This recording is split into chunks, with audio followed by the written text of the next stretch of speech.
welcome to today's webinar. I am really excited about what we're doing today because it's a little bit different than what we've often done in webinars. So we're doing a book discussion, the book Disconnect to Connect, and we're going to talk about that in length. If you haven't read the book, I think you can still get an awful lot out of today's presentation. Hopefully this is just a really good primer that has you going on and saying, I definitely want to go get this book and read it and consume it. So a little bit about who the speakers are. I'm Tom Wadelton. I'm a virtual CFO with Summit Virtual CFO by Anders. I'm going to facilitate the session. Amy Vetter is really going to lead our conversation today. In addition to being the book author, she's also the CEO and founder of the B3 Method Institute. And we're going to learn more about Amy and her institute and other things that she does as we go into it. So let me tell you a little bit of housekeeping for the webinar. So we do have 1 credit hour, need you to attend all 50 minutes. This is a little bit different than what's on the screen. We're going to have some questions that are going to be open forum and we're asking people to answer. We need people to answer at least 3 of those questions. So not the traditional poll questions that we have. So when those come up, and you'll have the Conference IO app that you can get on and do that. You will get CPE certificate if you do those things within the next week. We're also going to send out slides, email, and we're going to do attachments to how people can get the book, and then also Amy's TEDx talk in those. We do have the question function in here. I will tell you one of the most common questions we get is, were there slides beforehand? How can we get the certificates? Will things be sent out? So certificates will go out. There weren't slides in advance. That was intentional. Yes, we'll send out things after that, but we will watch those question slides. So if during the presentation you do have questions, use that question function in Zoom. Okay, I mentioned where I work. Let me tell you just a little bit about our company, and then Amy can talk about what the B3 Method Institute is. Summit CPA Group started as a traditional CPA firm about 2002, so tax audit kind of capabilities. 2 years later, 2004, we started offering VCFO and back office services, so doing the accounting services for people. About 10 years ago or so, we really doubled down on VCFO was the primary product that we're offering to our clients. We also at that time became a fully distributed firm, so no more office, remote team of people, remote clients for where we are.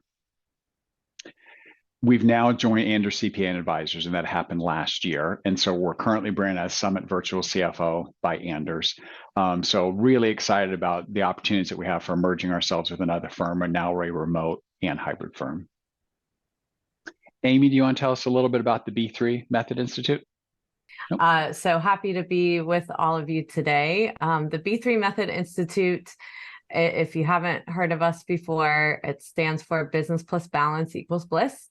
And I will be your keynote speaker today for your session today, but we also offer courses and consulting to help firms build this work-life harmony, but also incorporate mindfulness in the workplace, whether it's technology, building your client advisory services practice, or just culture that you want to make sure is going to its full effect in your practice. Yeah. And then maybe we can take just 1 minute to, a lot of the webinar people are probably saying, who are all these people who are on the call with us today? So we do have a really good group of panelists. And so let me just go through quickly. And so as panelists, people agreed that they were going to read the book. We're going to go through some exercises and kind of help us with that. So that's kind of the book club nature of that. So I guess I would ask each of you to do a quick kind of what's your role, and then I'd be curious how similar is this book to kind of your normal stack of books that you would read. So Diane, do you want to start us off? Sure, I'd love to. Thanks so much, Tom. I'm Diane Fernald, and my firm is FutureCast CFO. I'm located in San Francisco. After working at Fortune 100 companies, I transitioned to perform and provide outsourced CFO services that focus on improving price, reducing cost, and cash management, as well as pre-exit planning for small and medium businesses with revenue between 5 and 45 million. Most of my clients are in manufacturing, consumer products, healthcare, and technology sectors.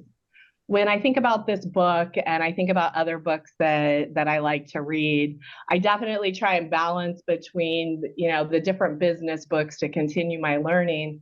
But there's also such a big key role that transformational books play in helping me ground my clients and helping understand what their vision and their why is, so that we can figure out what is that business strategy and what do they want to create in their world, which also comes back to the things I want to create in mine. So I'm constantly looking for books that are down this avenue because they help me be better and more effective in my role as a business owner and in serving clients. Good. Thank you. Hannah, how about you? Yeah, so I'm Hannah Hood. I am a virtual CFO here with Summit Anders. In terms of how closely this relates to my normal book choice, so much like my music, my book choices might give you whiplash if you heard in terms of all the things that I listen to and read. I go anywhere from I call it chick lit, so like Colleen Hoover, to re-listening to the Harry Potter books on audio on Audible right now. But when I'm not reading that, I do also like a lot of self-help, personal development type of books, because like Diane said, not only does this translate to myself, but it also translates to how I could best advise my clients too. Okay, good. I like the thumbs up or thumbs down people talking about your normal choices. Dan, how about you? Dan Rutherford. I'm also a virtual CFO. I'm the lead CFO for our transportation and logistics industry. Yeah, kind of like Hannah, this is it's always nice to read something that kind of gives a little perspective of, why are we the way we are today? What the past, I think it gave a lot of insight into what develops us and our thought patterns and everything. And then that helps us how we interact with people and our clients and everything. So good read. I enjoyed all the background and everything. So looking forward to some conversation. Good. Thank you. Barbara. Hi, I'm Barbara LaPola, and I am the owner and founder of Jace Accounting Solutions, and I provide fractional CFO services to female entrepreneurs. I began my career in public accounting and then have, over the last decade, have now found myself in the more CFO space. And so my normal book choices, honestly, I've been in this whole, probably in the past, year, I've been all about professional development but I will say this book hit deeper and it evoked a lot more emotion than those other books that I've been reading. So so I'm also excited to have the conversation. And I think just after reading this, I was like, okay, I think there's some more work that I need to do internally from a personal standpoint versus just focusing on how does this help me in my career? Because I have to really unpack that personal side so then it will impact the professional side. So yeah, I'm excited to have the conversation as well. Good. Nice. Thank you. Kelly. Hello, I'm Kelly Shutnick. I'm the Director of Marketing for Summit Virtual CFO by Anders. So like Amy, I had a child graduate from high school last year and go off to college this year. Amy and I talked about that in one of our pre-meetings. So this is my daughter's room that I'm changing into my office, and sorry for my guest here. He is finding his new place to hang out while I'm working, and apparently it's right over my shoulder. So as far as books, I'm with Hannah. Hannah and I have also bonded over Colleen Hoover in the past. Chick lit is definitely my go-to, but also I do I have this weird thing about books. So it's either it has to be chick lit kind of thing, or very deep personal development growth books. So it has to be one or the other, right? So I do a lot of book reviews on LinkedIn, which are all, I don't do my chick lit books on there. I don't do any Colleen Hoover, Verity, or anything like that, but I tend to do my nonfiction books that I think are great for professionals to read. This book I thought was great. I have so many questions for Amy because I was like, I can't believe that you teach this to accounting firms, to accountants, because it seems so opposite of the way accountants think. But anyway, so I thought it was fantastic. So yeah, definitely up my alley for sure. Good. And Michaela. So I'm Michaela Powell. I'm also a virtual CFO at Anders. As far as books that I normally read, I'm more similar to Hannah and Kelly, where I call them like my fluff books, books that provide no education, and I like to balance them out, like one nonfiction, one fluff. So it's like a reward if you read like a nonfiction book. But I really enjoyed reading this book. It was surprisingly fast for me to read because it was easy, just okay, I'll do one more chapter. But I'm really looking forward to this discussion today. Good. Amy, back to you. Great. Well, thank you all so much. It was great to hear just even that, your feedback, when you put a book out, and especially one like this, for those that you have read it, is a very personal book, took years and years to put together.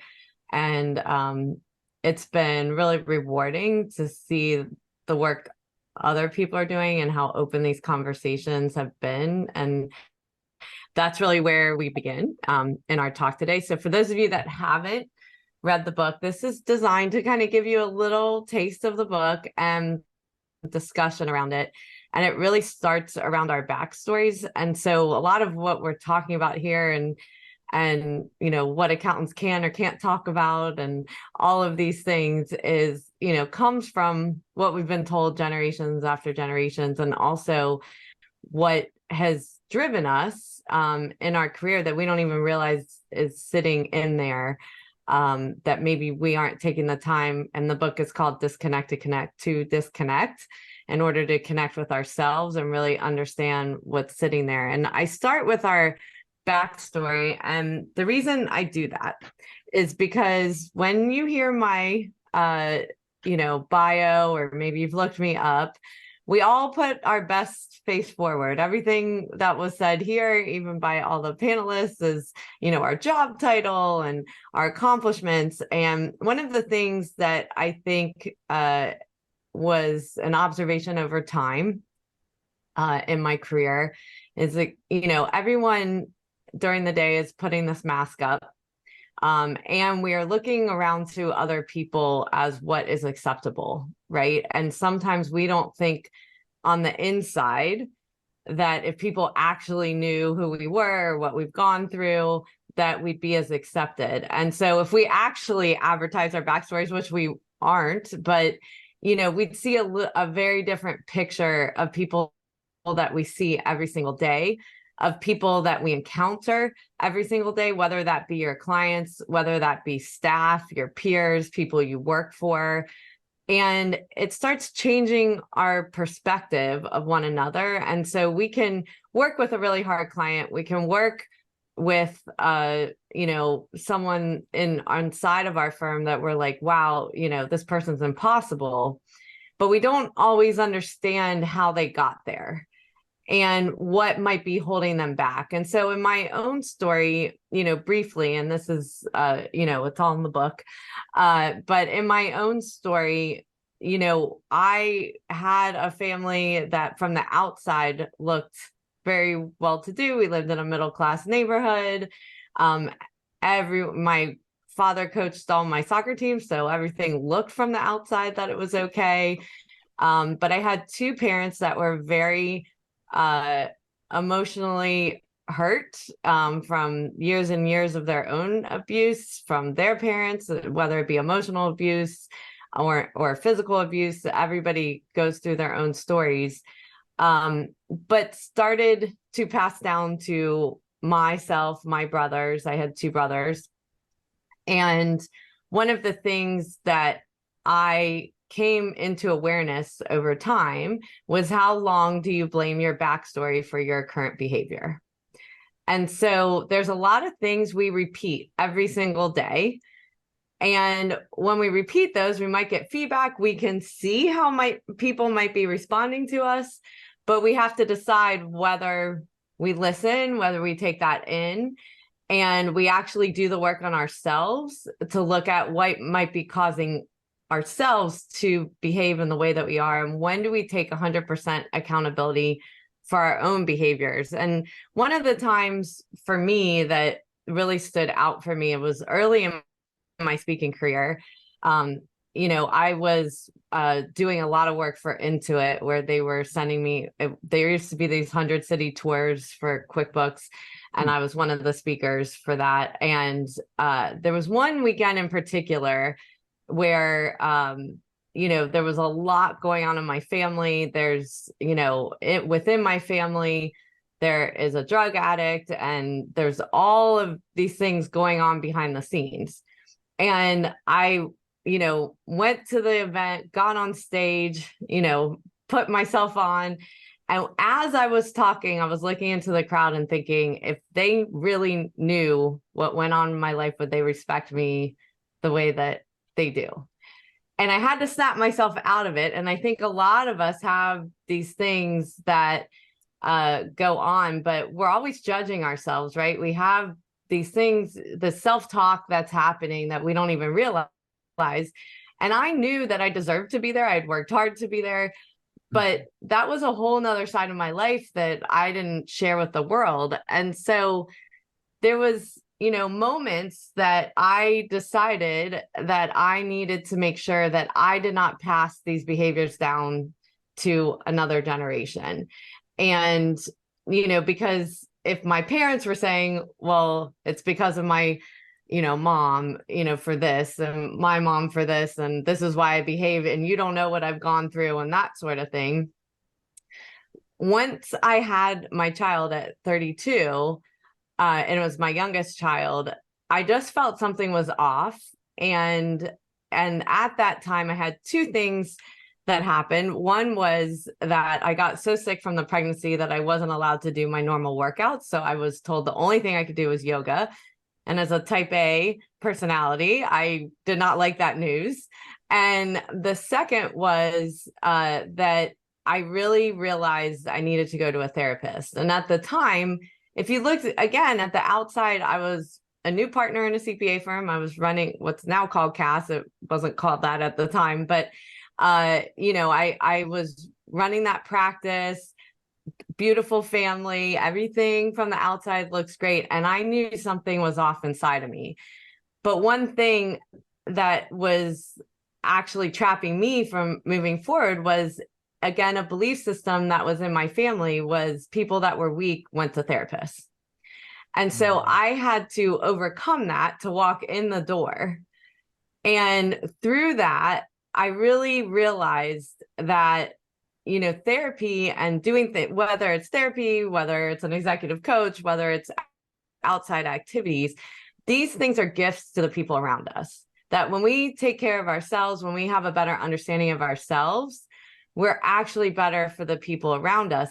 But doing the work is really hard, and it's painful a lot of times to get through different emotions, trying to test those belief systems and so forth. And so it's really important that, when we're ready, we'll hear it. A lot of people, and I love that Kelly said that about accounting firms. I actually got asked this yesterday about the work that I do with accounting firms and how accepting they are.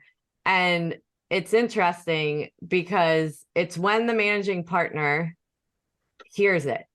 I might have said it 20 times at different conferences or different places, but they were ready for the message. And the pain is deep enough in their firm. They can see there's a problem that they know they can't just keep walking forward the way that they've always walked forward. And so when that starts happening, then it starts bubbling up of like looking for solutions and so forth. And so I think that's been the amazing that we're having and being open about it to really fix the future for ourselves, but also for the profession as well. So I'm going to open it up to the first question. And so the way we're going to do this is we're going to have a few panelists answer the question themselves. They've read the book, but what I want you to think about, for those of you that aren't on the panel, is when I was talking about my own backstory and maybe what might have changed your trajectory, why you became an accountant in the first place. I'm going to put up a polling question soon once we get started, and you'll be able to do it in the survey tool while we have our panelists talking as well. So I'm going to go ahead and put that up. This QR code will be on the question as well. So you can take your phone and just scan the QR code, and that will open up as well. And so I'm going to go ahead. Amy, I'll remind people, this is a required poll question for people people watching. So if you want the credit for today's course, you need to answer something so that we can get a recording. Yeah. In there. And, if you're not comfortable with putting your backstory, just say, this is private. And so you answered it. Yep. That your answers will come up anonymously, so you don't have to worry about your name coming up with it. But it's good to, really identify this. So I wanted to see with the panelists who wanted to begin, and then we'll go from there.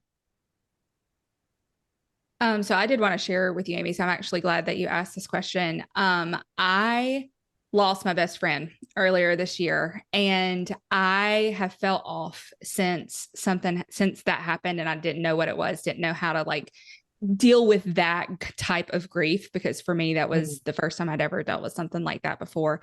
And it was through reading your book, along with some other comments that some friends had made, and you bringing up therapy, that I scheduled my first therapy session. Oh. And it was so amazing. And I was so glad I did it. But even through that, in terms of, I guess your question is what backstories came up for me. My parents are divorced. So I had never really given much thought to, I guess I've always thought, hey, I think I turned out okay based on how, all things considered.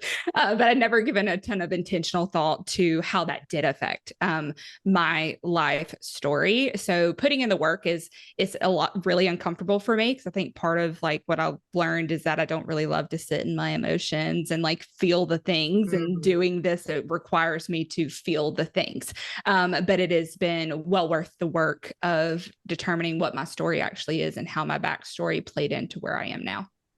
Yeah. And I think that's why people avoid it. And I say that about yoga all the time for those people that do yoga. I've owned yoga studios for many years, and new people will come in kind of looking around, what's this place all about? And they're more easily to go to CrossFit than they are to get on their mat, because to be alone with our minds, our thoughts, and what actually comes up for us is very hard. And it does take work, and really making it a dedicated time, just like a client.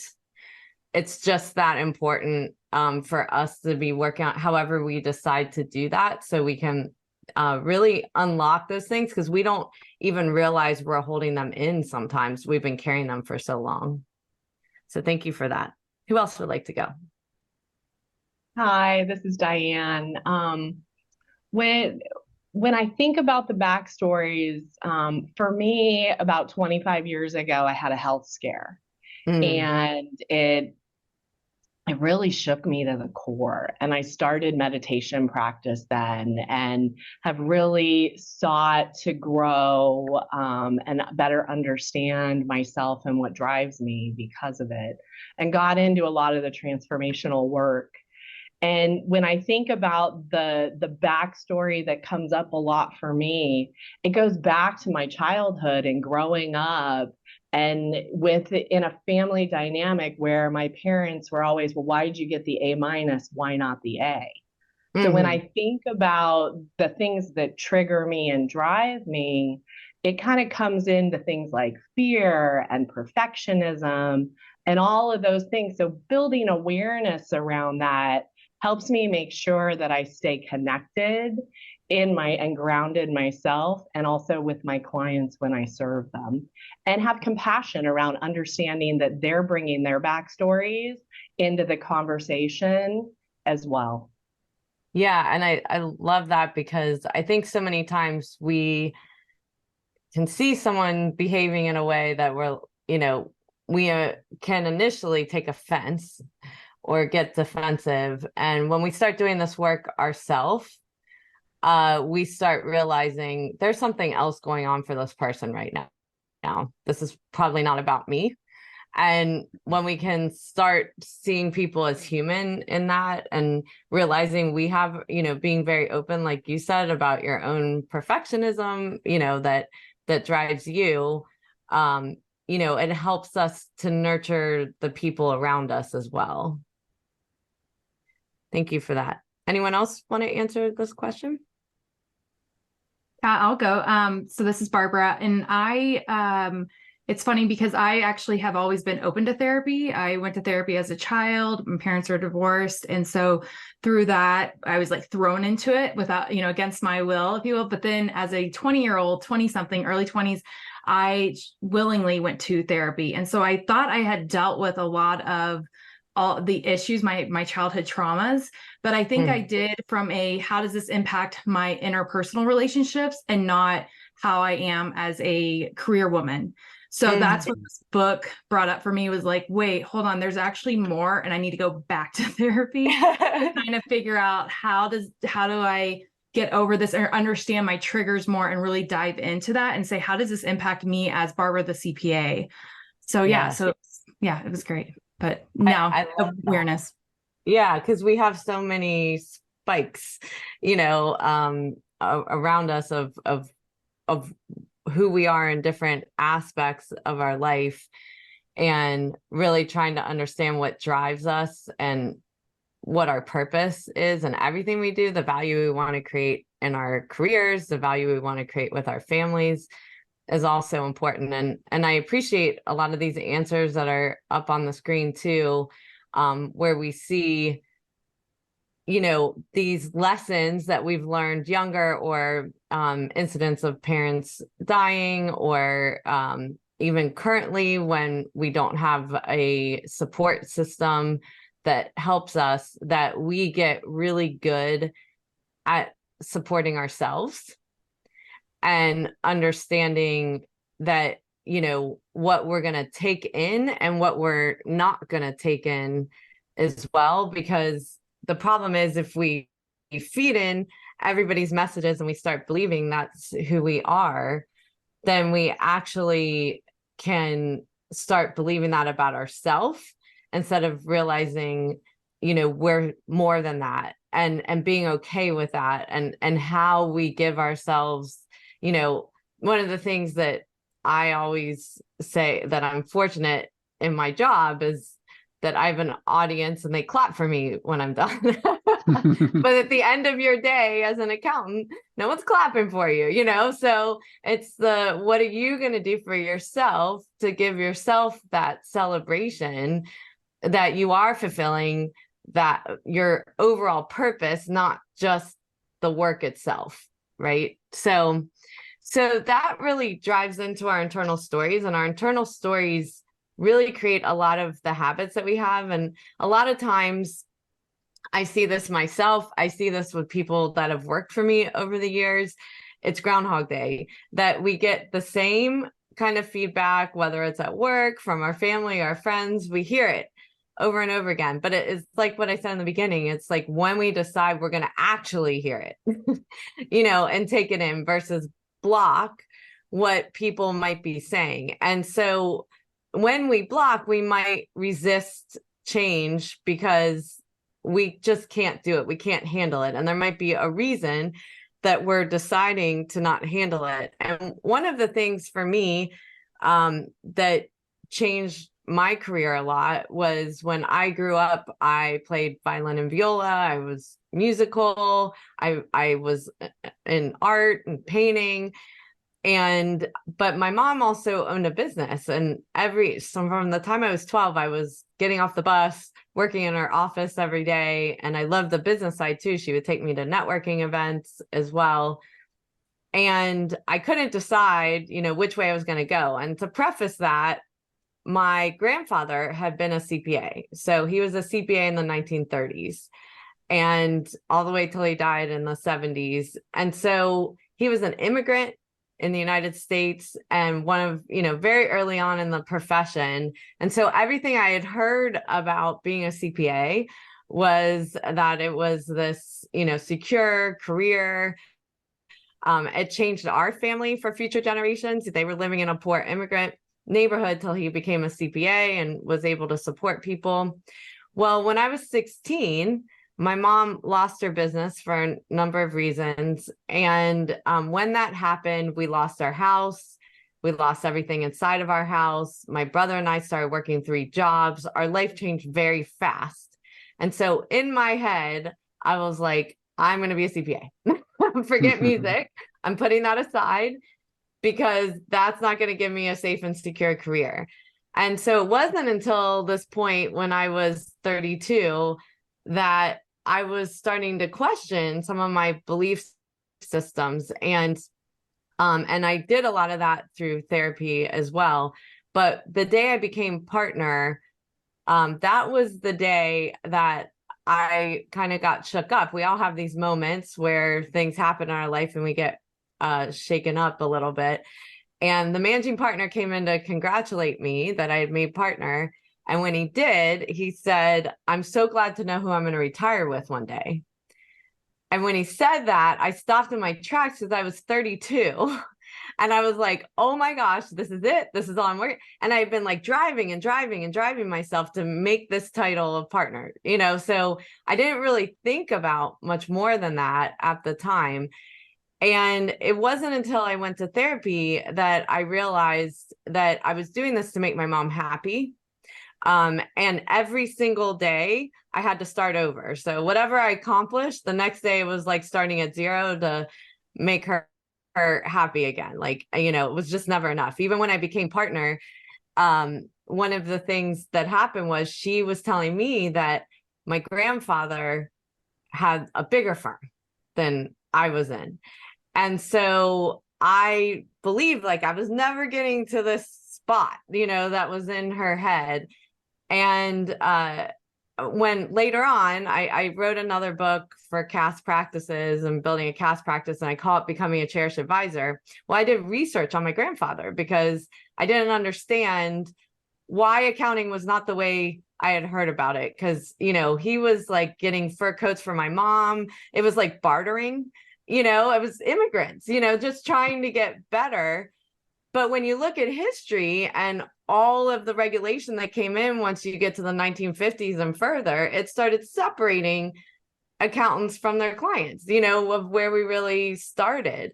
And so, but I emailed on a whim the Minnesota CPA Society, because that's where he was a CPA. And I said, my grandfather had a very large firm. Is there any information you can give me? Because I want to build it into my book. And that day, it must have been some intern on the other side was so excited to get a different question. She sent me back every single office he had ever worked in. But at the end of the email, she said, but he was a sole practitioner. Mm-hmm. And I was like, really? Nothing was wrong with being a sole practitioner, but that was not what I was being told. Every time I could not hit the rung that my mom kept putting in front of me. And so it was this big moment of like, oh my gosh, what am I doing? Like, am I doing this for me? Am I doing this for someone else? And partly through this process, what I learned was I had a purpose in what I was doing. And my purpose was I never wanted another small business to go out of business like my mom's. I never wanted them to make the same mistake. I wanted them to have someone to be able to talk to. That's what CAS does at the end of the day. And I started to say, I don't want to lose my expertise that I have in this. But what I want to make sure is I'm pivoting my career so that I am creating the value that I want to create in every decision that I make in my career. And that's liberation. It doesn't mean we quit everything. It doesn't mean we run away from everything. It's more what serves us, what doesn't serve us, and how do we start breaking free of that conditioning that's in our head so that we can have those moments of freedom. And so one of the concepts in this book is being a connected leader. And so what I mean by that is that when we go through this own journey, and some of our panelists talked about this as well, that we start understanding what we have to go through. And instead of the way I was taught in leadership, kind of keep a arm's length with your staff. You never know if you're going to have to fire them one day. That was told to me over and over again, where instead of nurturing them one by one and really trying to being transparent with them and opening up, letting them open up of what's getting in their way, that to me is being a connected leader so that we can help other people on their path. And that could be our clients as well. A lot of times accounting is so scary to them that they block you from trying to do any kind of benefit to their business, and how do you get underneath that? So I wanted to open it up to the panel, and I'll open this up in the polling as well. But can you think of an example of someone that has done this in your life, or any best practices or pitfalls that you've had when you've tried to experience this as a leader as well? And I'll just put it out to the panel if anyone wants to begin with that question.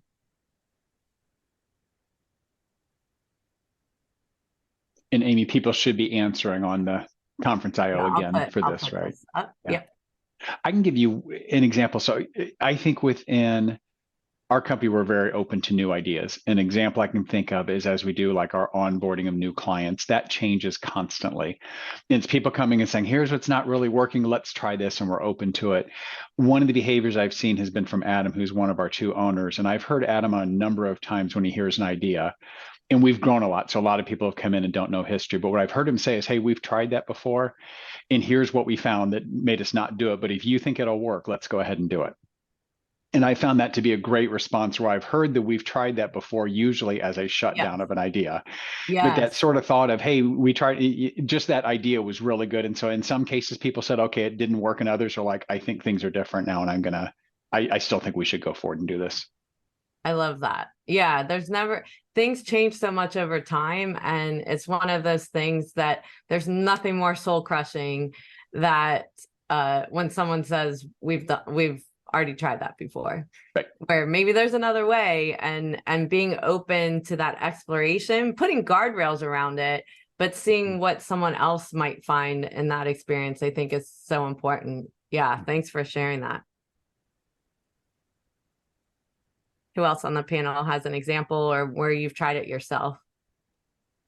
I would agree with Tom. I think the leadership team at Summit and Anders are very open to, sometimes almost too open. It seems like, I mean, it's just, they collectively get ideas and listen to all of us. And it's definitely fulfilling. You know, sometimes we get too many opinions in a room, but it's definitely a culture of, they want to hear back and not shut us off. So it's a great leadership, in my opinion.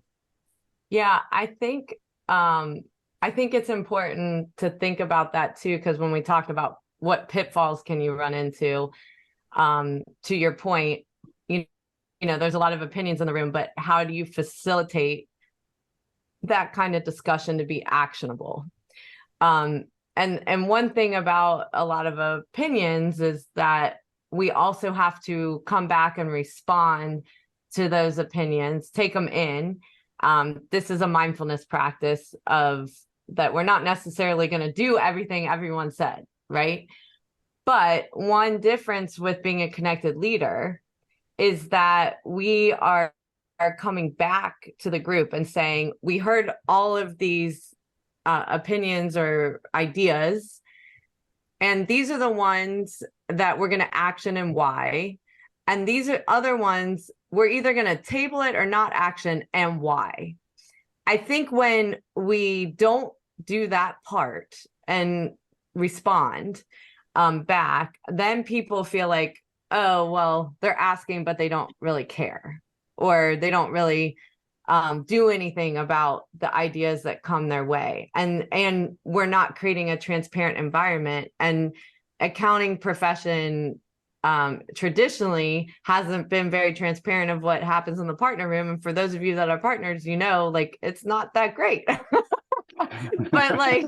but if someone doesn't know, they're going to fill in the gaps, or they're going to make up their own answer or understanding of what's happening. And so this is a really important skill as a leader, to think about what are the things that we can do to not only listen, but respond in a compassionate, open, and transparent way. And sometimes that's the learning we have to do in that process. Anyone else want to kick in on this question? I was going to say, I feel like I've been very fortunate to work at Anders for long enough that I feel like this is the norm. A lot of times when we do give feedback to our leadership, they do exactly what you're saying, where they say, these are the important things that we want to take away. This is our timeline, and this is what you should expect. So Yeah. I think that's great. Yeah, I think it's really important response, right? Too, is having where people know that they matter. And so if they think they don't matter, then they start feeling like the culture, they're not showing up, or the hard work doesn't matter. And these examples are things that are very important to remember ourselves when we're trying to emulate this ourselves. So the next piece that I wanted to cover from the book is this perception versus reality. And what happens a lot of times when we're even talking about this, and even a conversation where, you're trying to come through differently, or you have an intention for the conversation, but the problem with perception is that two people walk away from the conversation thinking two different things. So we can think communication happened, but a lot of times it hasn't. Because for all the things we talked about in the beginning, we're all sitting with our stories, we're all sitting with our belief systems, and we walk into conversations with that if we haven't gotten ourselves present or cleared that energy before we walk into a conversation, especially hard conversations. And then we walk away blaming the other person a lot of times, or it's this concept of ego. And so ego is one of those things that creates a lot of unhappiness amongst most people because we hold on to this. This is something that if we don't observe it happening, that it happens subconsciously, right? And it is the perceived value that we think we create in the world. But is it what other people think of us? And if someone's thoughts or ideas go against what we think is our value that we create in the world, this is what starts creating unhappiness. And so we can walk away from conversations in our head, having all of this negative self-talk about ourselves, even in the conversation, or we can have the reverse, where a lot of people feel like they're trying to show up a certain way, but maybe they don't feel that inside. They're really tearing themselves down on the inside, and we have this negative self-talk happening that's getting in our way of success as well. And it could be just the most little things that are happening that get in our way, that, maybe we're late on projects, or we don't have confidence, or things like that. And we just don't even notice this talk that's happening in our head. And getting present before we go into situations with other people, and it really only takes 2 minutes, is really important, because we need to understand what's happening in our bodies before we encounter another person, because we might have to offset that somehow and bring ourselves back to equilibrium. So even if we're tired, if we walk into a conversation tired, then I'm so tired, then the energy starts draining in the room, right? Or I'm like steamrolling through meetings all day, and I come into that meeting all hyped. Well, that's going to change the energy in the room if I haven't taken a moment to shift that. So I want us to do a very short little meditation, but it is something that I want you to just do that observation of yourself, of maybe thinking about what is something that comes up for you a lot of negative self-talk, maybe on repetition for you. So if you sit back in your chair and just take your back to your chair, sitting tall, and bring your hands onto your thighs, and try not to cross your legs, and just close your eyes. And just begin to count your breaths. So inhale 1, exhale 2, inhale 3, exhale 4. And keep that count going until you get to 10.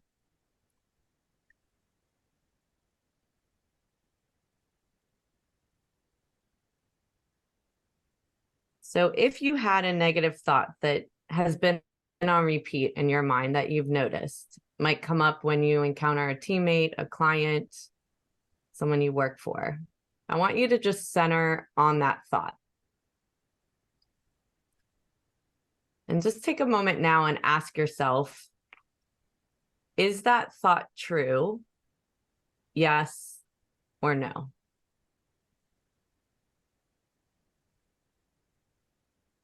And if you answered yes, can you absolutely know that that thought is true? Yes or no?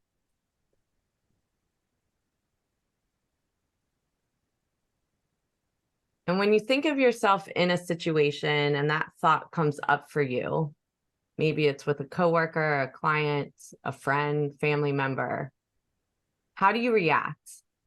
What happens when you believe that thought about yourself?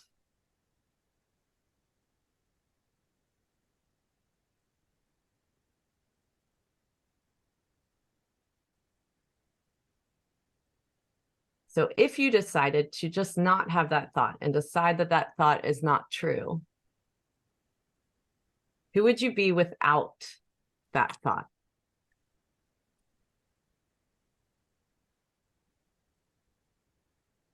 How would you show up differently? How might your energy be different as well?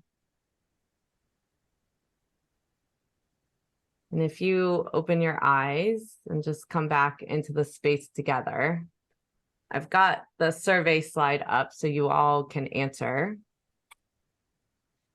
But how would you show up differently if that thought didn't happen?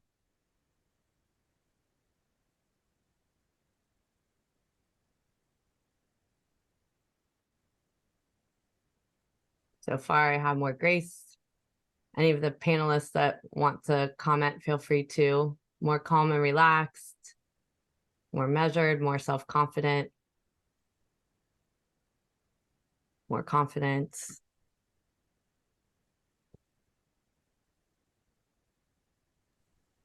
So you can, yeah, go ahead. When those thoughts get in the way, it holds me back from having more ease in my life and doing things with more ease. Yes.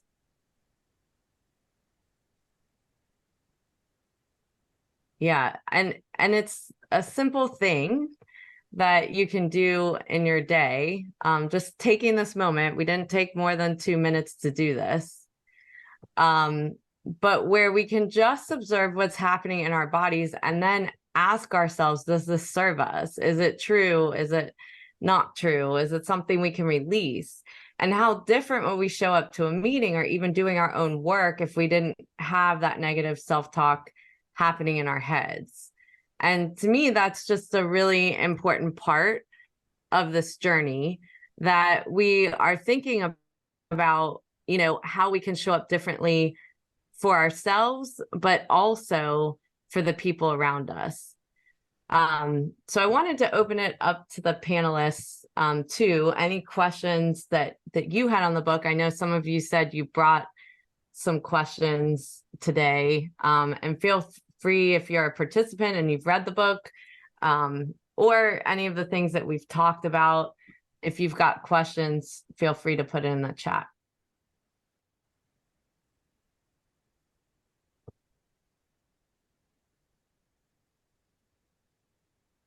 I know, Kelly, you said you had some questions that. Well, I just kept when I was reading it. So my dad is an accountant, and he so I'm the only non-accountant in this room right now, but my dad was an accountant, so I feel like I know the personality. And then I've now worked in an accounting firm for 5 years. So I'm like, I just kept thinking, like, how does this go over? And you kind of mentioned that already, that that when the managing partner hears your message, right, that it makes more of an impact. But I don't know, I just wondered about like how you have impacted, like what stories have you heard from accountants that you've worked with when you have given your talk or through your books. I know this one is newer, but you have your other book, and kind of how your message has helped shape some of the accountants that you've interacted with. Great question. And it's been so many different ways and surprising ways as well, because there's been people that I've known for most of my career, and because I shared this story, they're more open to sharing their own. I recently worked with a very large firm to do this work of workplace transformation, and the managing partner, and again, it's when you can see the future and you know something has to change, but he literally said, I hired you because you don't think like me.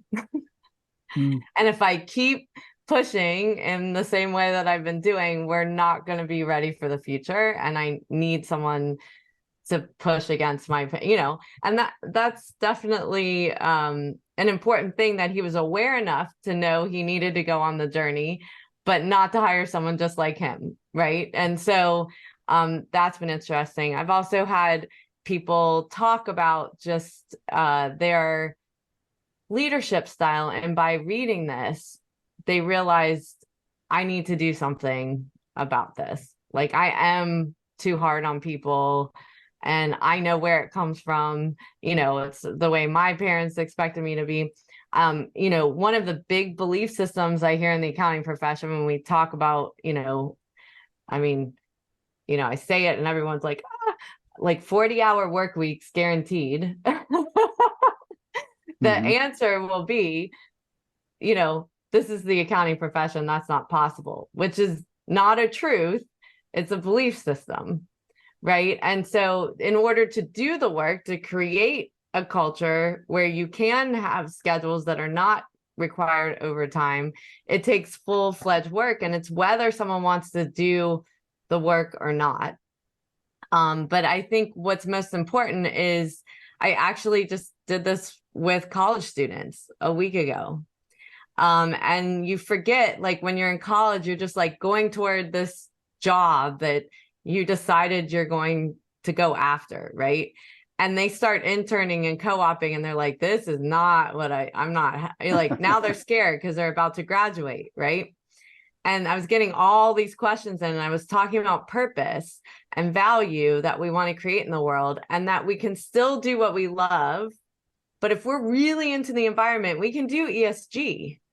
So we have the experience in accounting profession and being able to shift our niche and what really excites us. But people don't think about that. They think they just have to do the accounting job or the engineering job or whatever that is. That totally changes the perspective, because if I know I'm trying to create this value in the world, and mine being no small business going out of business, anything that I do, even if I have a bad job, I know what my long-term vision is. And I can survive a bad job because I know where I want to go. But it's that inner work that we need to get to. Any other questions? And as we're closing out with questions, these are some things that you can do with us. So we have a bunch of mindfulness webinars coming up in the fourth quarter. This will be in your handout that you receive to be able to get the discount for attending today's session. This is, if you want, we do a Connected Leader mindfulness newsletter every single week. So if you just fill out this survey today of just how the session went for you, we will automatically put you on that newsletter. We'll also give you a 30-day free code for yoga. We do virtual yoga. We've got recorded classes and live classes as well that you can attend. But with that, I will close out to the panel and Tom and go from there. Thank you, Amy. Thank you for writing the book. I mean, the stories as people read, I mean, you were very vulnerable and told a lot of history and things, and I appreciate that. I think, at least for me, that's what touches me and says, okay, there's probably more work that I could do when I see someone else doing that. So thank you for doing that and for leading the conversation today. Thank you. We do have just a couple of closeout slides. I was going to cover things that we have. So we do have a podcast, the Modern CPA Success Show podcast. So I know a lot of people are on here wanting to learn more. Another opportunity for people to learn, especially as you're thinking toward the accounting profession. If you want to be a little bit more active, you can be part of our Slack community. So the virtual CFO community in Slack, and we do have a promotion code, I think, in there to let people, it should be on the very next slide, Amy, to get a free month access. So if you want to be interactive with other CPAs who are doing this, a lot of this is sort of virtual CFO focus that's in there. If you're really thinking about taking the step toward virtual CFO, we do have a course. So teaching everything that we do, you've heard several of our panelists who are virtual CFOs, the things that we do, including how we price our products. You'll actually get the tool that we do for that. A couple of our participants are actually part of our weekly fireside chat. And so a chance to get together and say, what am I doing? How does that compare to what other people are doing? And then finally, you heard of a lot of positive things about our company. If you say, all this sounds great, but I'd just rather join you than try and do it on my own, we're hiring. Check out our career page, and we look forward to those opportunities. So with that, we'll close out. Thank you, everyone, for a fantastic session. To our panelists, thank you. I know it's a lot of work to go through and read a book and do the work and everything and be prepared. So thank you guys for doing that. And Amy, again, thank you very much for hosting today and for writing the book. Thank you so much for having me and reading the book. Hope everyone has a fantastic day.